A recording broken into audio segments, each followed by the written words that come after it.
The views expressed are not necessarily those of KSCJ and Powell Broadcasting Company. This program is not intended to replace the advice of doctors or other clinical providers. Consult with your practitioner to ensure the proper course of action for you. Welcome to When Things Aren't Going Well on AM 1360, FM 94.9 KSCJ. This program is dedicated to your mental health wellness and brought to you by Family Services, a United Way partner agency. Here's your host, Art Silva. Good morning, Siouxland, and welcome to When Things Aren't Going Well. This show is dedicated to your mental wellness and how you can help yourself navigate the daily highway of life. We hope to educate and motivate you to help improve your mental wellness environment. I'm Art Silva, and our show is brought to you by Family Services, a United Way partner agency serving the Siouxland community. Joining me today is my colleague and co-host, Brenda Geisinger, Chief Operating Officer at Boys and Girls Home and Family Services. Good morning, Brenda. Good morning. How you living? I'm living the dream. How about you? Day to day. When it gets to be minute by minute, I'll start to worry, but doing fine. Would you please introduce today's guest and topic? Absolutely. So today we have with us Jennifer Jackson from Heartland Counseling. She's been with us before and always shares wonderful insight to what's going on. And we're talking about families. How are you, Jennifer? I'm great. Thanks so much for having me. Morning, Jennifer, and Hi. welcome back to When Things Aren't Going Well. Thank you. Thank you for joining us. We have a great topic today, but before we get into the meat of our show, would you please give us an update on what's happening at Heartland Counseling? Yes, I would love to. So I'm so excited. We moved into our new building last week, and we are fully operational. It's been absolutely amazing. It's light and airy, and all of my staff have even said how it's just such a blessing, and even when they're leaving at night, they just feel like it's so much lighter. So it's wonderful. Big morale booster when Yes. you move into a new Yes. facility Yes. and Yes. everything Yes. comes together. So For that's sure. great news. Yeah. Well, let's get busy on today's topic. We have dedicated 2023 to addressing the stress and issues facing Siouxland families. Families are at the core of our community, locally and across the nation. So, Jennifer, what are you seeing as key issues facing Nebraska families in 2023? Well, I think what we're seeing is, and a lot of this I think is post-pandemic, kids are really struggling. Anxiety and depression is very high, as we all know. But I think it's families and parents, guardians trying to figure out, how do we deal with this? And so what we're doing is we're doing a lot of support with the families. A lot of therapists are focusing more on family therapy, and with the young ones, we actually, in our new building as well, we have 2 PCIT rooms.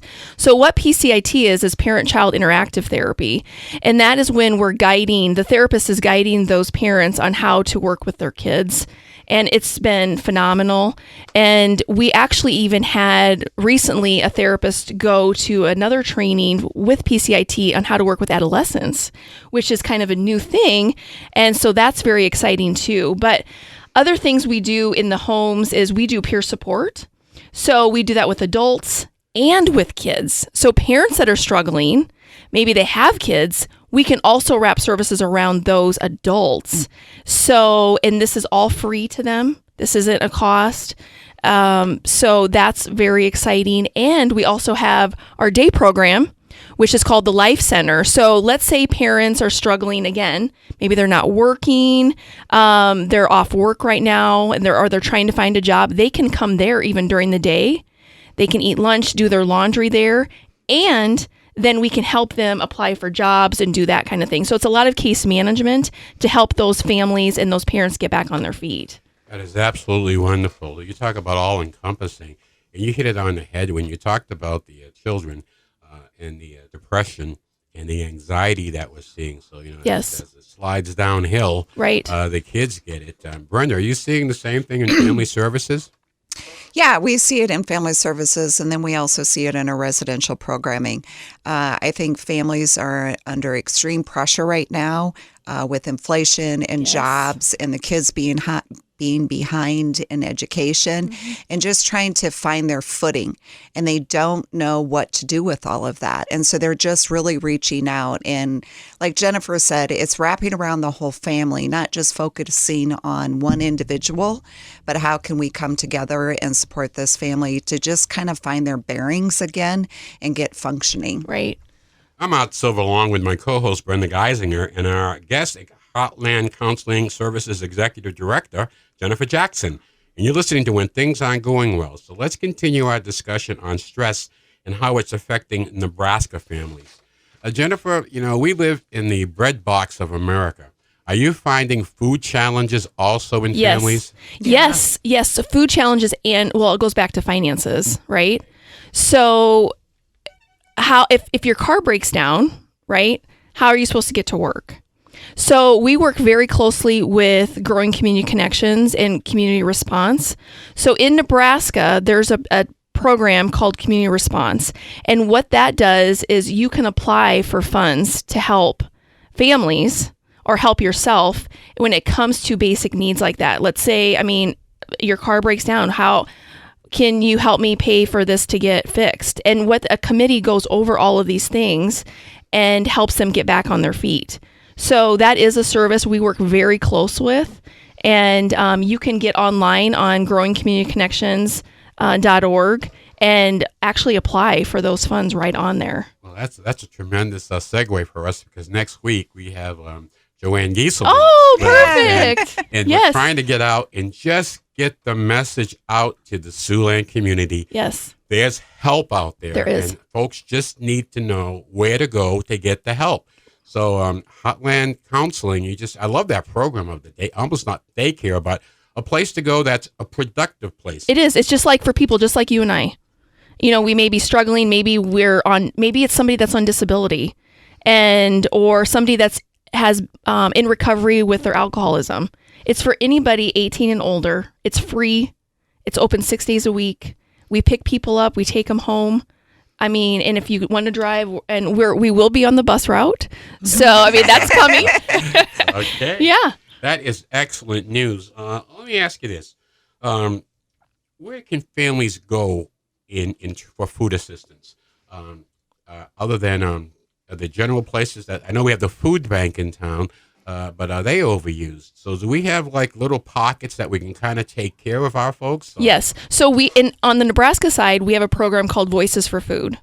And so Brenda Sale oversees that program, and they have multiple sites in Dakota County where you can go and get food throughout the month.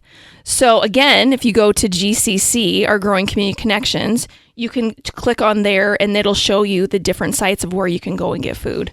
Is this limited to just folks in Nebraska? No, it's not. That's important. It's not. And if again, on that website, you can see all the different food pantries in town.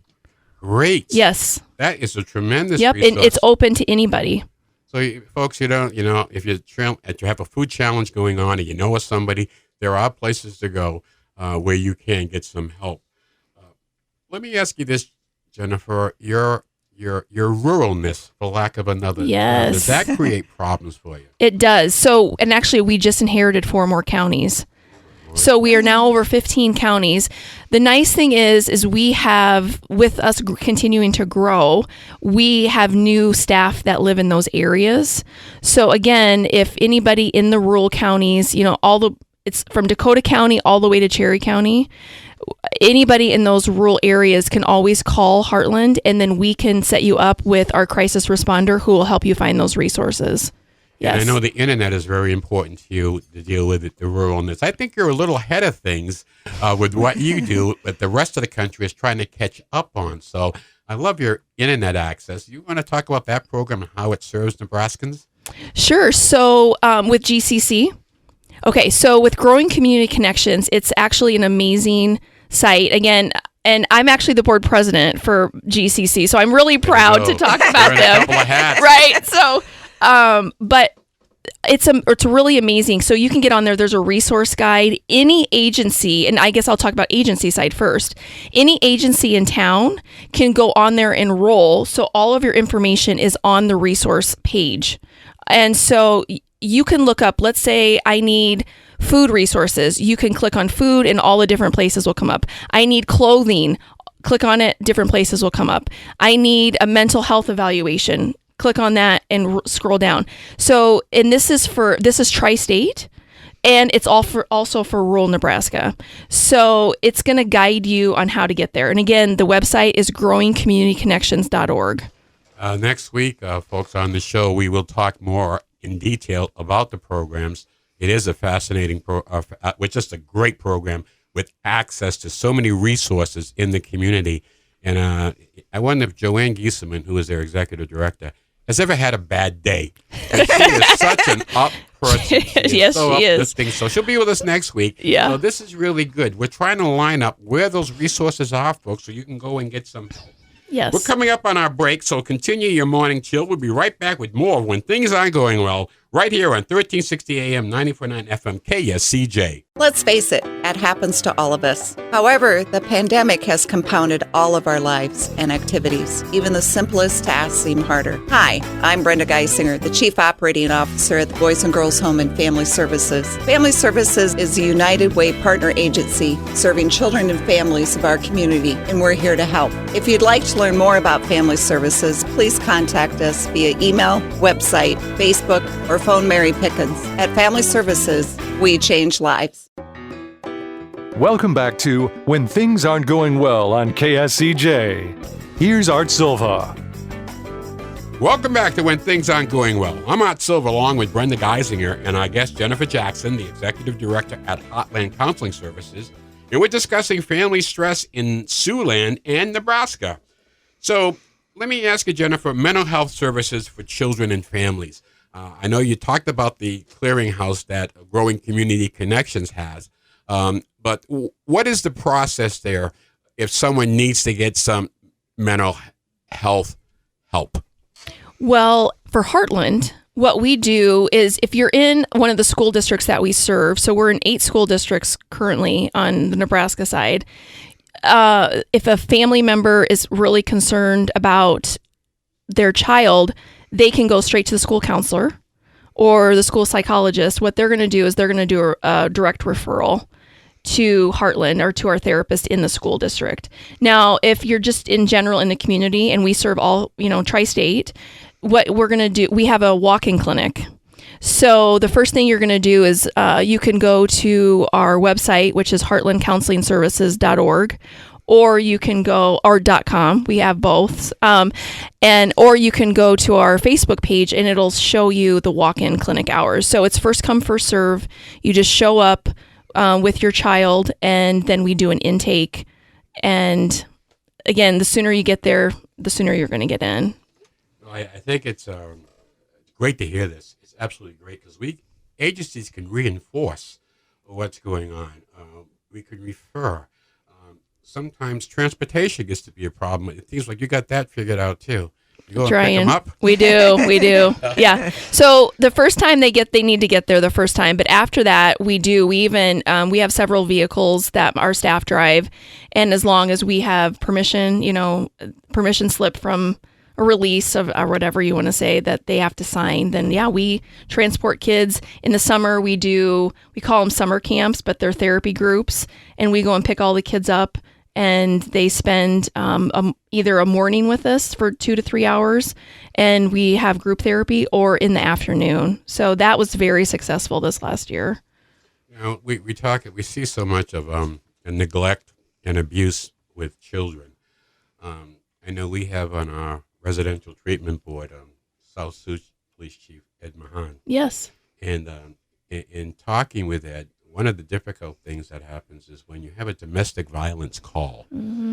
and they have to take action, and the children witness this.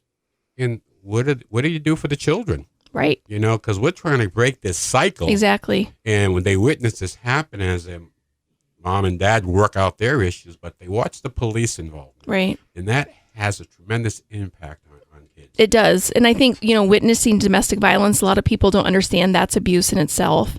Mm-hmm. So we also we don't have one currently going, but we've had witnessed domestic violence groups, and it's significant. It's very traumatic. And like you said, when the police come in, that's really scary. So these are the things that the average person that doesn't go through these type of traumatic experiences in their house don't understand. And it's a ripple effect on the children. It's as it slides down to parents, sometimes they create their own mess. But, what's a kid going to do? Right. Brenda, you have experience with domestic violence classes that we have. Yeah, we have the Iowa Domestic Awareness Program, and people are court-ordered to attend 24 classes, and it really focuses on people healing and working through on what triggers them to behave in an angry and aggressive manner. And then we also work with the kids and the victims, significant spouse or other that may have encountered that domestic violence. And it's really repairing the whole family and what is going to make them function again as a family in a healthy way. And like you mentioned, the trauma that a family goes through, even if it's just one time, can last a lifetime if you don't work that through and how to communicate and have healthy interactions. It's a difficult process, but it's something that can be overcome and work with on how to heal. So we offer the Domestic Awareness Program. It's not punitive. It's not accusatory. It's really about how to interact in a healthy way with each other. Let's move on that same topic. What about the extended family?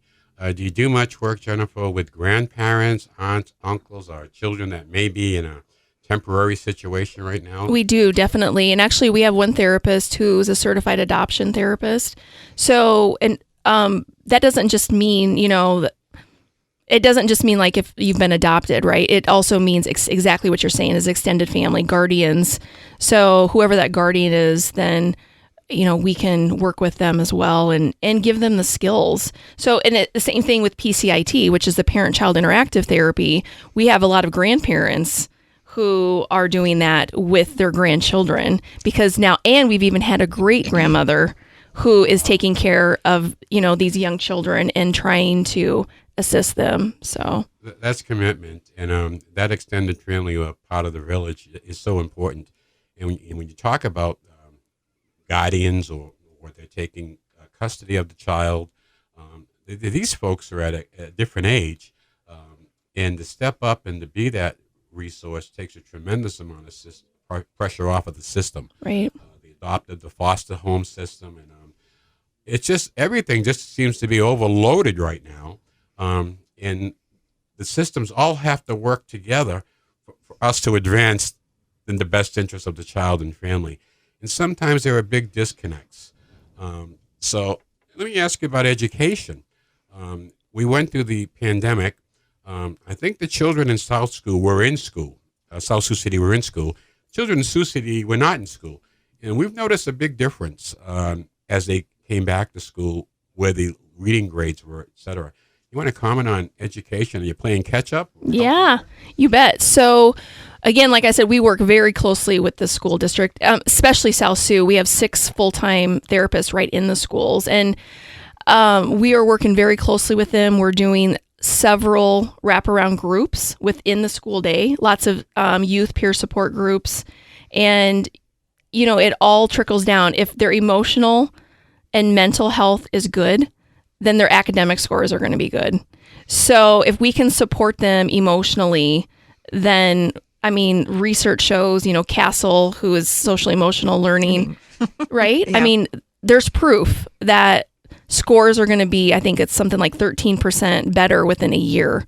So I think that's what we need to be doing is we need to integrate the emotional part in the schools, and work together for sure. And I think that's coming some of the things that we can learn and as an opportunity from the pandemic.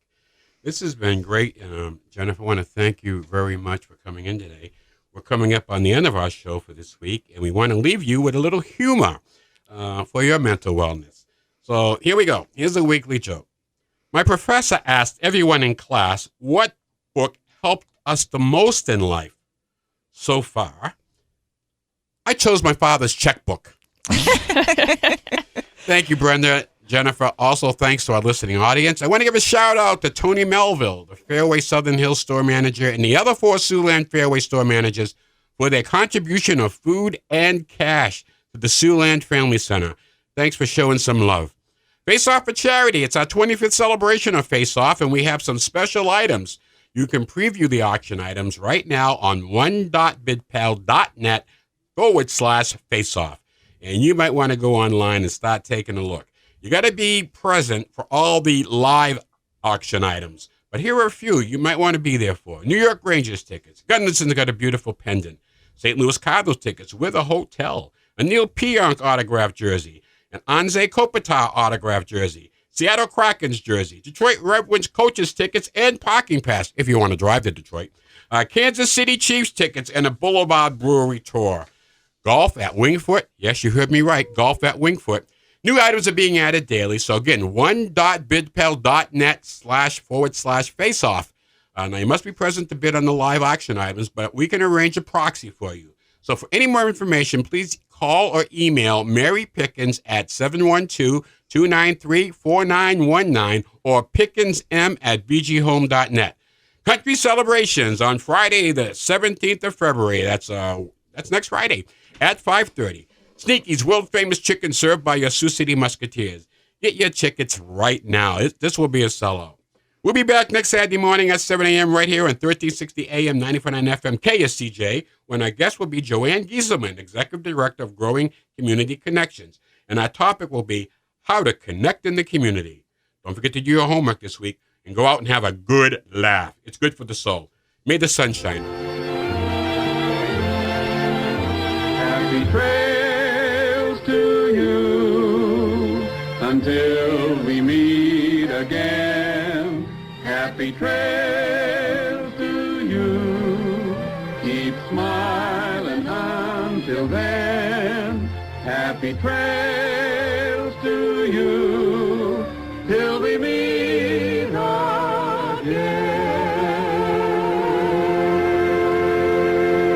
For more information on the services provided by Boys and Girls Home and Family Services, see them online at boysandgirlshomeiowa.org. Or you can call 712-293-4700 to get more information about family services, residential treatment, the Opportunity School, the Siouxland Family Center, and more. At Boys and Girls Home and Family Services, we change lives. We change lives. We change lives.